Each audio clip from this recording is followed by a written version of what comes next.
What is going on, everybody? Welcome back to the best and worst on Chris and Matt on movies. You just heard Matt talk about, we are talking about the Need for Speed himself, Mr. Tom Cruise. This week we're going to be reviewing, I like my hat, I love my hat. This week we are going to be talking about the best and worst of Tom Cruise. Now, Tom Cruise has been in a lot of great movies. We're going to talk about what is our best and what is our worst. So let's get into it. My best, I'm going to flip this around because I like it like this. My best. Gotta go. One of my favorite films of all time was the movie that made me want to do volleyball with my shirt off. And yes, I am talking about one of my favorite films of all time, Top Gun. Brown, I got radar lock. You're clear to fire. I got a good lock. Fire! Firing. Top Gun is absolutely my pick for the best movie of Tom Cruise. It's one of my favorite films of all time. It introduced me to wanting to going outside and doing jeans and no shirt and do volleyball in the summertime. It also made me want to be a cocky guy. So, I mean, Top Gun is my pick for the number one, obviously. Some honorable mentions, though, I want to mention. Edge of Tomorrow. Some great ones. Edge of Tomorrow was very close. Collateral was very close. One of my favorite films, The Last Samurai, was very close. He has had so many great films. Mission Impossible 1, 5, 3, and 4 were very close. So there you go. Matt, back to you. What is your pick for the best of Mr. Tom Cruise? Oh, and also for honorable mention, Risky Business. Nah. Back to you, Matt. Hey guys, what's up? It's Matt from Chris and Matt on Movies. You just heard Chris give his best of Tom Cruise, and now I'm going to do the same for my best of Tom Cruise. But first, let's get some honorable mentions out of the way. These are all movies that could have been the best, but they were just not as good as this movie. So, Legend, I want to mention Legend because I do think that's a real fun movie to watch, although that horse scene is very hard to watch, especially when you're a child. It's going to hurt you mentally for the rest of your life. Another one I would say would be Top Gun. Top Gun is great. The Mission Impossible movies, besides 2, those could have been up there. Tropic Thunder was really close. Edge of Tomorrow was really close. Risky Business, which basically made him a movie star, that was pretty close too. The Outsiders is good. But for my favorite, Tom Cruise, and the one I think is the best, I gotta go with one of the greatest movies of all time, and that is Magnolia. Respect the cock. And tame the cunt. I love Magnolia. It has about everything as perfect as you can get. It's a long movie, so if you haven't seen it, you better watch it like early afternoon, maybe morning, and then you're gonna be able to watch it because it's near 3 hours long. Because if you start at like 7 or 8, you're gonna end up watching it till like 10, 11 o'clock.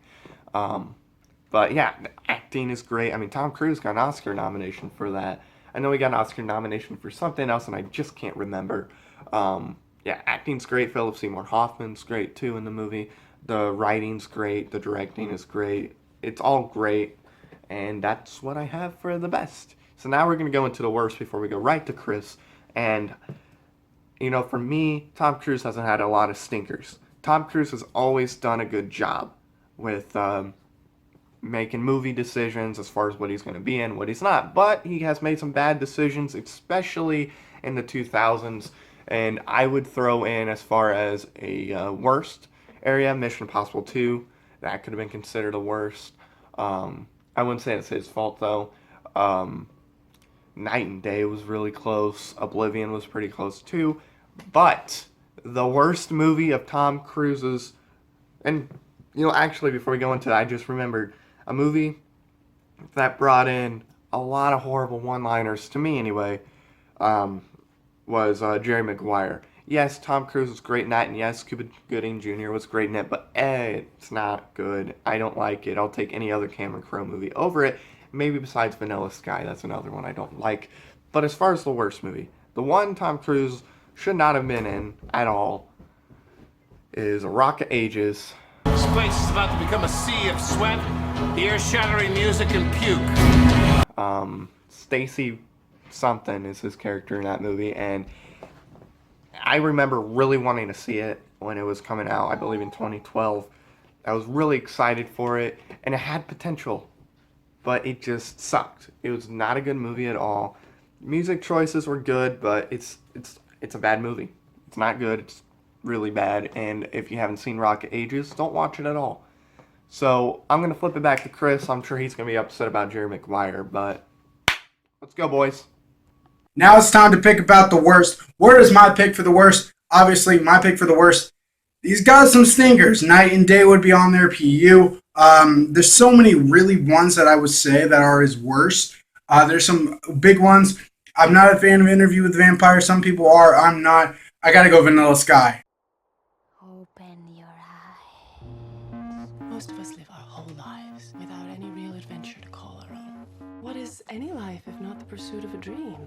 And you're following up because Jerry Maguire, he did a couple years back. And first off, why is Jerry Maguire, we're talking about this in a second involving Jerry Maguire, but Vanilla Sky was like his follow-up, and it was so bad, I hated it. So, Matt, what is your worst? And I can't believe, Matt, Jerry Maguire is on your worst!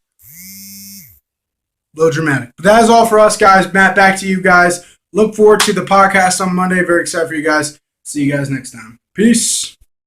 Thank you, Chris, for giving your worst. And the reason why I had Jerry Maguire on my worst, Chris, is because it sucked. But thank you guys for watching this video. Of course, we do have our podcast coming on every Monday. This Monday, it's going to be a little later because I have some family things going on that I need to get taken care of before we can do the show. And if it does end up going a little bit too late, my family issues, then Chris is going to be taking the show under his mantle, but I will be on the following week for sure, and probably every other week after. But yes, you can check that out on Mondays. You can check out our other videos that come up in the future. I know Chris has a review coming up for Ouija, Origins of whatever that movie is. So we have that. We have Jack Reacher 2 review coming out on Saturday. And yeah, so thank you guys for watching, and we will see you next time. Bye-bye. You had me at hello.